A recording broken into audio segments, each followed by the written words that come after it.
Je ne savais pas que le Rwanda était une province de la RD Congo et que M. Sol Kagame, je l'appelle Sol, le jour qui va se convertir, je l'appellerai Paul, était un opposant au régime de Kinshasa de la RD Congo. Et récemment, je l'ai suivi sur France 24. Il regrette les élections de 2024. Il se plaint de l'insécurité dont il est même l'auteur, hein. C'est lui l'auteur de l'insécurité, mais surtout les élections, il regrette. Il aurait tant voulu participer. Et c'est vraiment dommage, il regrette. Mais M. Sol Kagame, tu dois savoir que l'opposition est du diable. Donc, l'opposition est du diable et toi aussi, tu es du diable. Avec tes nombreux crimes, avec tes nombreux meurtres, ben, tu as une conscience qui n'est pas tranquille. Et cette conscience qui n'est pas tranquille, là, ça va te hanter jusqu'à la fin de ta vie. Tu dois savoir que dans la parole de Dieu, dans Psaume 14, 1 à 5, la Bible appelle des gens comme toi des fous, des insensés, qui se disent qu'il n'y a pas de Dieu et ils peuvent tout se permettre, tuer, écraser, éliminer en toute impunité. Non. Si tu étais intelligent, la Bible a raison, parce que si tu étais intelligent, tu allais interroger l'histoire. Quelqu'un comme Mobutu, il avait plus de charisme que toi, il avait il était plus beau que toi, il avait une armée plus que la tienne, il a servi les impérialistes plus que toi, mais quelle a été sa fin? Si tu étais intelligent, tu allais interroger l'histoire sur Bokassa, sur Idi Amin, Dada, tu allais interroger l'histoire et voir leur fait. Hitler, tu allais interroger l'histoire. Hitler, je crois qu'il a fini, il s'est suicidé, je pense. Tu allais interroger l'histoire. Mais comme tu es un insensé, la Bible a raison de t'appeler un fou.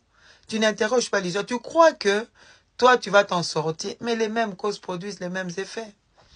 Tu ne vas pas échapper. Sois intelligent. Tu crois que si tu as corrompu tous les pasteurs et les prophètes de l'Afrique, tu les as corrompus parce qu'ils ne condamnent jamais tes crimes, ils ne condamnent jamais tes meurtres, tu crois que tu vas corrompre Dieu? Tu ne peux jamais, il y a deux personnes que tu ne pourras jamais corrompre. C'est ta conscience et Dieu. Tu ne pourras jamais corrompre ces deux-là. Tu vas vivre avec jusqu'à la fin. Dieu, c'est lui qui dira les derniers mots. Tu ne vas jamais prendre la place de Dieu. Car Dieu aura toujours les derniers mots. Les méchants finiront toujours. Leur méchanceté va les perdre. Tu dois te mettre cela en tête. Alors, écoute le général chinois Sanju, ce qu'il a dit. Écoute bien. Jamais le ciel n'approuva l'effusion du sang humain. C'est lui qui donne la vie aux hommes. Lui seul doit être le maître de le trancher. Ça, c'est Sanju. Et quand tu lis encore dans la parole de Dieu, dans Psaume 53, le verset 2, la Bible dit ceci. Écoute bien, Monsieur Sol Kagame. Écoute. Dieu du haut des cieux regarde les fils de l'homme pour voir s'il y a quelqu'un qui soit intelligent, qui cherche Dieu. Monsieur Sol Kagame, où passeras-tu ton éternité? Avant même que tu passes, ta fin sera catastrophique.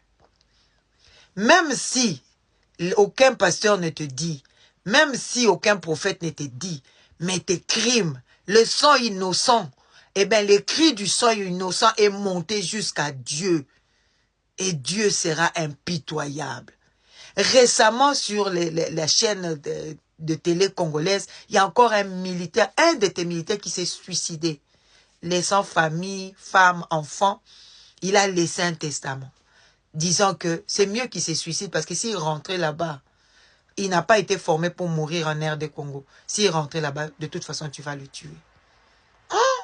Toi, tu as le monopole des meurtres. Tu as le monopole de la tuerie. Non, Paul Kagame. Le Seigneur Jésus mettra fin à toi, à ton règne. Et c'est dommage que tu ne laisses pas un héritage glorieux à tes enfants, si ce n'est le sang innocent comme héritage. Et cela va les rattraper. Que Dieu nous bénisse. Apprenons à faire le bien. Apprenons à laisser à Dieu ses prérogatives. Nous ne pouvons, aucun homme ne peut s'ériger en Dieu et résister dans ce monde.